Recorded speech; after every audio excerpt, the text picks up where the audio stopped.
आधी रात बीत चुकी थी। उस दिन कामना ऑफिस में काफी लेट हो चुकी थी। उफ़ो, काफी देर हो गई आज। मम्मी पापा मेरा इंतजार कर रहे होंगे।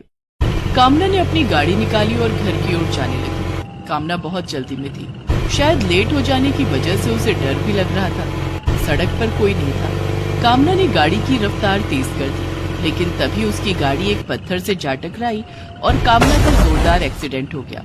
कामना के सिर से काफी खून बह रहा था और वो बेहोश हो गई थी। थोड़ी देर कामना वहाँ उसी हालत में पड़ी रही। तभी उधर से नीरज अपनी साइकिल से गुजर रहा था। अरे, यहाँ तो किसी का एक्सीडेंट हो गया है। नीरज ने पास जाकर देखा तो ये लड़की यहाँ सुनसान रात में इस हालत में। अरे, इसका तो काफी खून बह गया है। अगर जल्दी इसे अस्पताल नहीं ले गया तो इसकी जान को खतरा भी हो सकता है। लेकिन इसे अस्पताल ले कैसे जाऊँ? मेरे पास तो एक साइकिल है। नीरज की नजर कामना के मोबाइल फोन पर पड़ी। नीरज ने कामना के मोबाइल फोन से पास के अस्पताल में फोन करके एम्बुलेंस को बुलाया और कामना को अस्पताल ले गया। वहाँ डॉक्टर ने कामना की हालत देखकर कहा, एक्सीडेंट में इनका सर बुरी तरह से जख्मी हो गया है। अगर जल्दी ऑपरेशन नहीं किया गया तो हम इन्हें नहीं बचा पाएंगे। डॉक्टर साहब, आप इनका ऑपरेशन कर दीजिए। ठीक है, आप इनके हस्बैंड है ना? इस फॉर्म को भर दीजिए। नहीं डॉक्टर साहब, मैं इनका हस्बैंड नहीं हूँ। मैं तो उस रास्ते से गुजर रहा था। इन्हें इस हालत में देखा तो यहाँ ले आया। मैं इनके घर वालों को फोन कर देता हूँ, वो आकर ये फॉर्म भर देंगे। देखिए, हम किसी का इंतजार नहीं कर सकते। अगर इनकी जान बचाना चाहते हैं तो इस फॉर्म को भर दीजिए। कामना की जान बचाने के लिए नीरज ने वो फॉर्म भर दिया जो कामना के हस्बैंड को भरना था। उसके बाद डॉक्टर कामना को ऑपरेशन थिएटर में ले गए। इसी बीच नीरज ने कामना के मोबाइल फोन से फोन करके कामना के माता पिता को सारी बात बताई। थोड़ी देर के बाद कामना के माता पिता वहां पहुंच गए। तब तक कामना का ऑपरेशन हो चुका था। डॉक्टर साहब, कामना कैसी है? पेशेंट अब खतरे से बाहर है। अगर उन्हें समय पर यहाँ नहीं लाया जाता तो उनकी जान भी जा सकती थी। आप इस नौजवान का धन्यवाद कीजिए। यही आपकी बेटी को यहाँ लाए हैं और इनके दस्तखत से ही आपकी बेटी का ऑपरेशन हुआ है। कामना के माता पिता ने नीरज को सर से पैर तक घूरा। नीरज को देखते ही वो समझ गए कि नीरज बहुत गरीब है। उन्होंने नीरज का धन्यवाद तक नहीं किया। अच्छा, अब मैं चलता हूँ। ईश्वर की कृपा से कामना जी जल्दी स्वस्थ हो जाएंगी। नीरज अपने घर आ गया। कुछ दिनों के बाद कामना को भी अस्पताल से छुट्टी मिल गई, लेकिन अस्पताल के डॉक्टर ने कामना को नीरज के बारे में सब कुछ बता दिया था। कामना अब उसी जगह पर जाकर नीरज को ढूंढने लगी। एक दिन उसे साइकिल पर नीरज जाता हुआ दिखाई दिया। कामना ने उसे रोककर कहा, आप ही नीरज है ना? आप? ईश्वर का लाख लाख शुक्र है कि आप ठीक हो गई। जी, मैं ही नीरज हूँ। लेकिन आप यहाँ कैसे? मैं आपको कब से ढूंढ रही हूँ। आज मेरी ये जिंदगी आप ही की देन है। मुझे डॉक्टरों ने सब कुछ बता दिया है कि कैसे उस दिन आपने मेरी जान बचाई और मेरे हस्बैंड की जगह साइन करके मेरा ऑपरेशन करवाया। उस दिन से नीरज और कामना रोज मिलने लगे। धीरे धीरे दोनों में अच्छी दोस्ती हो गई और दोस्ती प्यार में बदल गई। एक दिन, नीरज, मैं तुमसे शादी करना चाहती हूँ। लेकिन ये कैसे हो सकता है कामना? तुम बहुत अमीर हो और मैं बहुत गरीब। तुम एक मल्टीनेशनल कंपनी में इंजीनियर हो और मैं एक सोसाइटी में मामूली सा गार्ड हूँ। 12,000 रुपए मेरी तनख्वाह है। तो ठीक है ना, 50,000 मेरी तनख्वाह है। दोनों के पैसे मिलाकर घर तो चल ही जाएगा। कामना, मेरा घर बहुत छोटा है। घर में माँ बाबूजी और एक छोटी बहन भी है। उन सबकी जिम्मेदारी मेरे कंधों पर है। कोई बात नहीं, अब उन सबकी जिम्मेदारी भी मेरी है। बहाने मत बनाओ नीरज। जिंदगी में आयशो आराम ज्यादा मायने नहीं रखते। जब आपका जीवन साथी आपको जान से भी ज्यादा प्यार करता हो, और तुम वही हो। मुझे तुम्हारे अलावा और कुछ नहीं चाहिए। लेकिन तुम्हारे माता पिता हमारे रिश्ते को कभी मंजूर नहीं करेंगे। मैं मम्मी पापा से बात करूंगी। मुझे पूरा यकीन है कि वो मान जाएंगे। लेकिन वही हुआ जिसका नीरज को डर था। कामना के माता पिता इस रिश्ते के लिए बिल्कुल भी तैयार नहीं थे। जिसके बाद कामना और नीरज ने मंदिर में शादी कर ली। शादी के बाद कामना नीरज के घर आ गई। नीरज के घर में उसके माता पिता और ननद रूबी ने कामना का बहुत शानदार स्वागत किया। भाभी, मैंने आपके लिए पूरे रास्ते में फूल बिछाए हैं। आप इन्हीं फूलों पर चलकर अपने कमरे तक जाना। मेरी भाभी के पैर जमीन पर नहीं पड़ने चाहिए।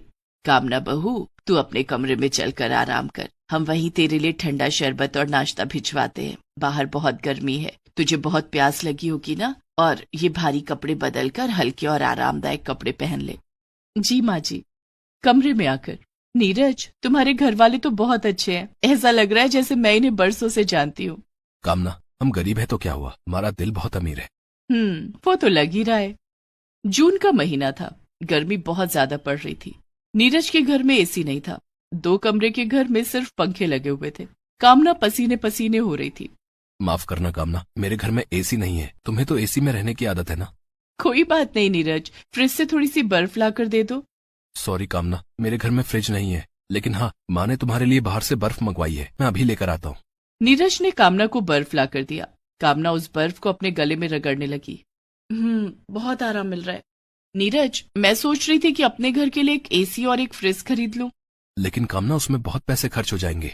डोंट वरी, मेरे अकाउंट में भी बहुत पैसे हैं। एसी और फ्रिज तो आ ही जाएगा, और बिजली के बिल की तुम चिंता मत करना, बिल मैं भर दूंगी। तभी नीरज की माँ सुनीता हाथों में शरबत और नाश्ते का ट्रे लेकर वहां आती है।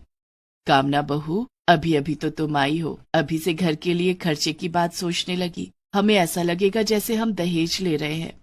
माँ जी, इसमें दहेज वाली कोई बात नहीं है। अब ये घर मेरा भी है, और अपने घर के लिए मुझे इतना तो करना चाहिए ना। देखिए ना, इतनी गर्मी में आप और बाबूजी कितने परेशान हो रहे हैं। घर में एसी लग जाएगा तो आप सब चैन से रहना, और फ्रिज आ जाएगा तो ठंडा ठंडा पानी पीना। दूसरे दिन कामना ने बाजार जाकर 2 एसी और एक फ्रिज खरीदा और घर में लगवा दिया। अब नीरज का घर एसी की ठंडी हवा से तरोताजा रहता। गर्मी में सबको पीने के लिए ठंडा पानी भी मिलने लगा। कुछ दिनों की छुट्टी के बाद कामना ने अपनी जॉब फिर से ज्वाइन कर ली और नीरज भी अपनी ड्यूटी पर जाने लगा। एक दिन, कामना के पापा, जब से कामना गई है मुझे उसकी बहुत याद आती है। क्यों ना हम उसके घर चलकर उससे मिलकर आए। तुम क्या चाहती हो कामना की माँ? हम उस गरीब गार्ड के घर जाएंगे? कभी नहीं। कामना के पापा, अब हमारी बेटी उस घर में है, हमें वहाँ जाकर देखना चाहिए कि वो लोग उसे कैसे रख रहे हैं। ठीक है, तुम कहती हो तो चलो चलते हैं। उस दिन शाम को जब कामना ऑफिस से घर आई तो उसके घर के सामने एक बड़ी सी गाड़ी आकर रुकी। कामना ने खिड़की से देखा कि उसके माता पिता उसके घर आए थे। कामना के सास ससुर ने कामना के माता पिता को बड़े सम्मान के साथ घर में बिठाया। उफ, बाहर कितनी गर्मी है। थैंक गॉड तुम्हारे घर में एसी है। कामना बेटी, एक गार्ड के घर में एसी? कहीं ये एसी तुमने तो नहीं लगवाया? नहीं माँ, ये एसी तो नीरज ने लगवाया है। लेकिन नीरज के पास इतने पैसे कहाँ? पिताजी, नीरज हर महीने अपनी सैलरी से एसी की किश्त भरते हैं। आप ये सब छोड़िए। तभी नीरज की बहन रूबी हाथों में ठंडे शरबत का ट्रे लेकर आई। ओह, तो घर में फ्रिज भी है। हमने तो सोचा हमारी बेटी ने घड़े का पानी पीना शुरू कर दिया होगा। आपने सही सोचा है माँ, हम सब अब फ्रिज की जगह घड़े का पानी ही पीना शुरू करेंगे। घड़े का पानी स्वास्थ्य के लिए लाभदायक होता है और उससे गला भी खराब नहीं होता है।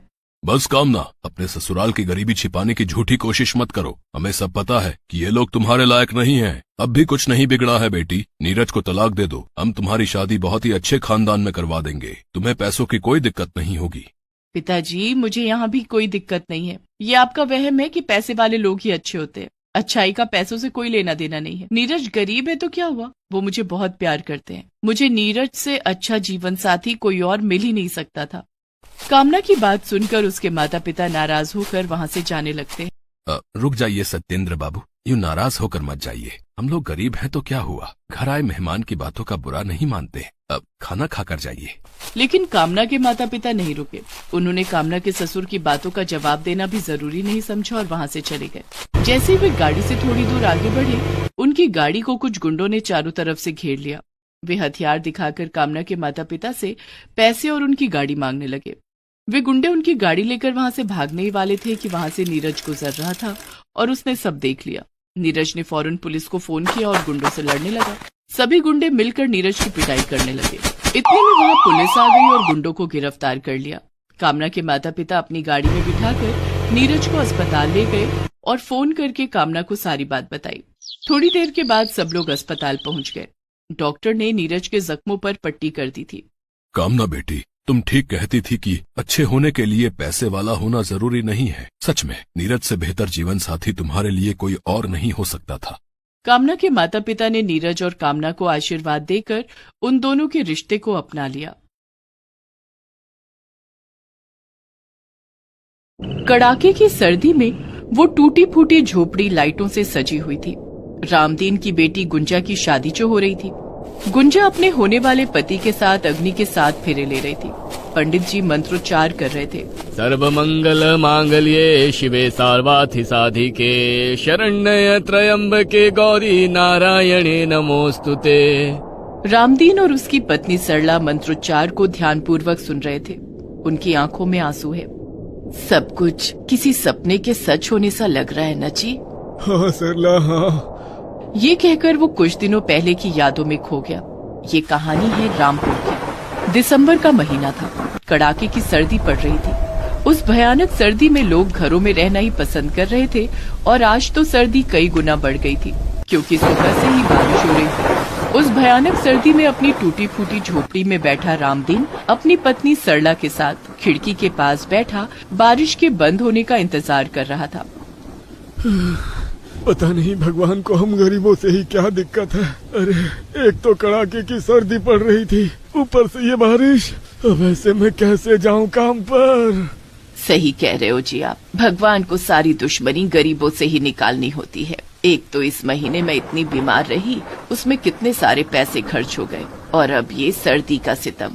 तभी उनकी 21 साल की बेटी गुंजा उनके पास आई और अरे क्या हो गया माँ बाबा, फिर से आप लोग शुरू हो गए? अरे भगवान अमीर और गरीब का नहीं होता, वो तो सबका होता है। गुंजा को पता था कि उसके माता पिता का भगवान के ऊपर गुस्से का कारण सर्दी का मौसम नहीं बल्कि कुछ और है।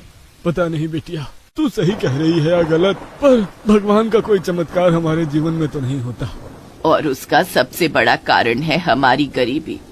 अरे माँ ऐसा नहीं है, पिछले 2 साल से हम तुम्हारे हाथ पीले करने की सोच रहे हैं, लेकिन तुम्हारी शादी के रास्ते में आड़े आ रही है हमारी गरीबी। जिससे भी बात करो उसे 2 लाख रुपए नगद चाहिए, घर का सामान अलग से चाहिए और शादी भी पूरे धूमधाम से हो, ये भी चाहिए। अरे अब गरीब आदमी इतना सब कुछ कहाँ से करे? ये कहकर रामदीन रोने लगता है। सरला की भी आंखों में आंसू आ जाते हैं ये देखकर।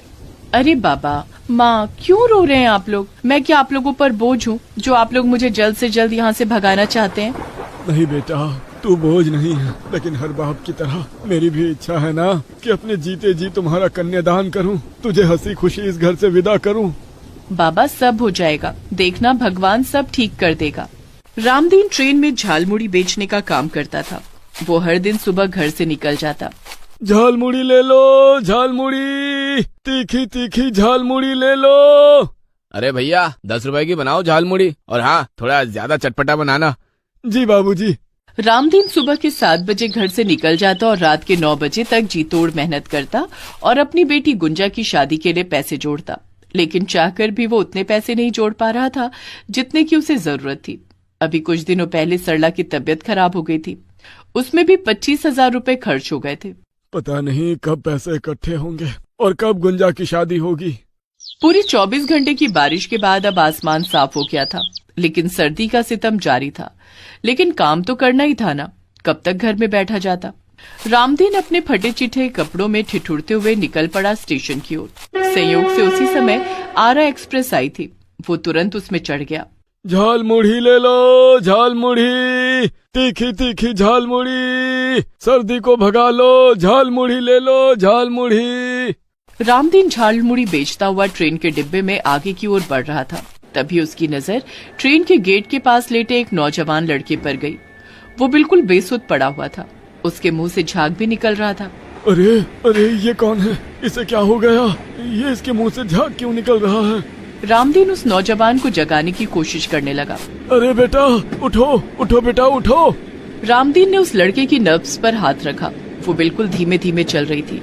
उस लड़के का शरीर भी ठंडा हो रहा था। ये देखकर रामदीन घबरा गया। वो भागकर ट्रेन के दूसरे गेट पर खड़े रेल के सिपाही के पास गया और उसे सारी बातें बताई।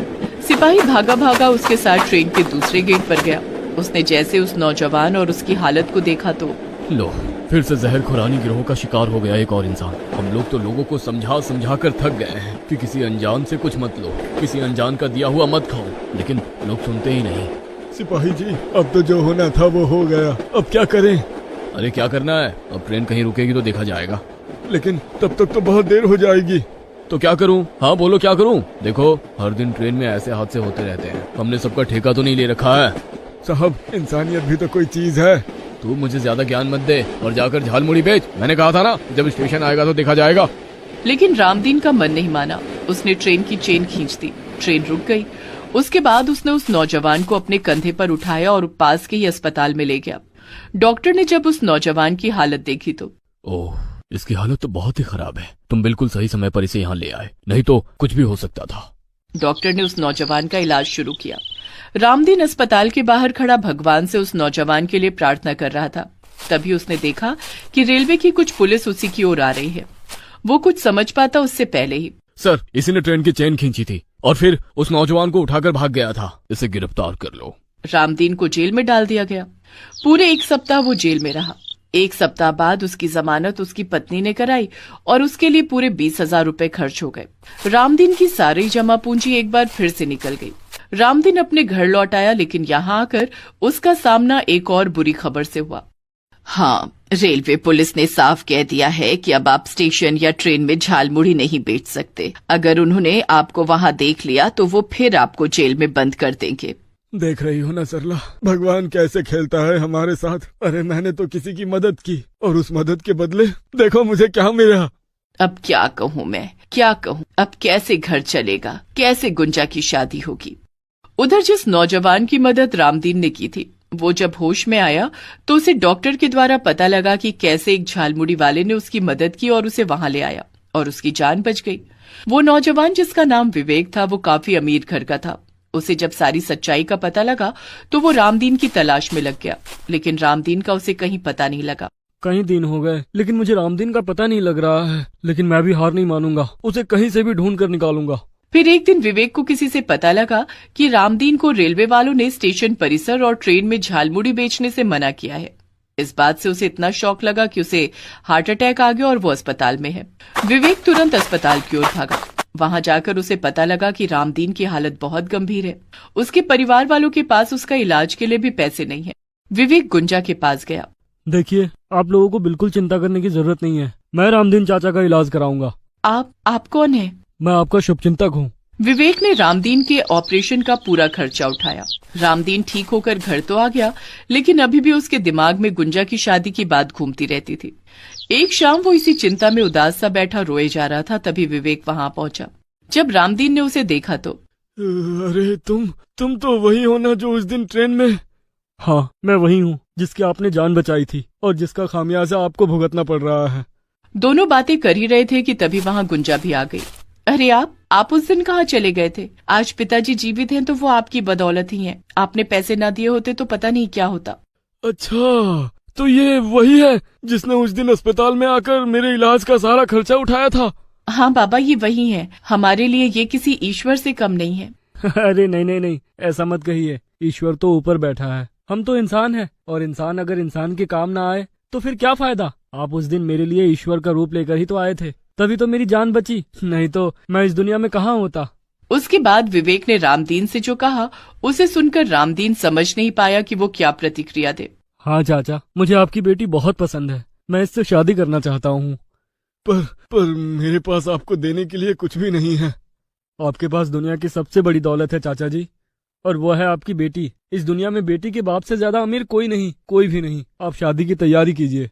रामदीन के पास जो भी पैसे बचे थे, उसने उन पैसों से ही गुंजा की शादी की सारी तैयारी की, और आज उसका सालों पुराना सपना पूरा हो रहा था।